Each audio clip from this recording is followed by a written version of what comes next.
റഹീമിൻ്റെ കുടുംബത്തിന് ഒരിക്കലും അടക്കാൻ പറ്റാത്ത ഒരു എമൗണ്ട് ആണ് എന്ന പൂർണ്ണ ബോധ്യത്തോടെ ആ ഒരു പൈസ അവർ ആവശ്യപ്പെട്ടപ്പോൾ ആ സൗദി കുടുംബം ആലോചിച്ചിട്ടുണ്ടാവില്ല റഹീം ഒരു മലയാളിയാണെന്നും ജനിച്ചത് കേരളത്തിലാണെന്നും.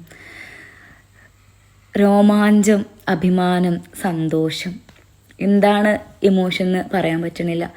2 ദിവസമായിട്ട് ഒരു തരം അഡിക്ഷൻ ആയിരുന്നു. ഇടക്കിടക്ക് പോയി സേവ് റഹീം എന്നുള്ള ആപ്പ് തുറക്കുക, എത്ര ആയി എമൗണ്ട് എന്ന് ചെക്ക് ചെയ്യുക. ഇത് നമ്മളറിയാണ്ട് ഇങ്ങനെ സംഭവിച്ചു പോവുമായിരുന്നു. ഫോൺ എടുക്കണു, ഇത് നോക്കണു, ആയി എന്ന് പറഞ്ഞപ്പോൾ ഒരു സന്തോഷം. ലോകം മുഴുവൻ ഇന്ന് നമ്മൾ മലയാളികളെ കുറിച്ച് സംസാരിക്കുന്നുണ്ടാവും. നമ്മൾ ഈ ലോകത്തിലെ ജനതയ്ക്ക് മുഴുവൻ ഒരു ഇൻസ്പിറേഷനായി. 2018 നമ്മുടെ പ്രളയം വന്നപ്പോഴും നമ്മൾ ഈ കൂട്ടായ്മ, അതേപോലെ അടുത്തൊരു ജീവൻ കൂടി നമ്മളുടെ ഈ കൂട്ടായ്മയിൽ.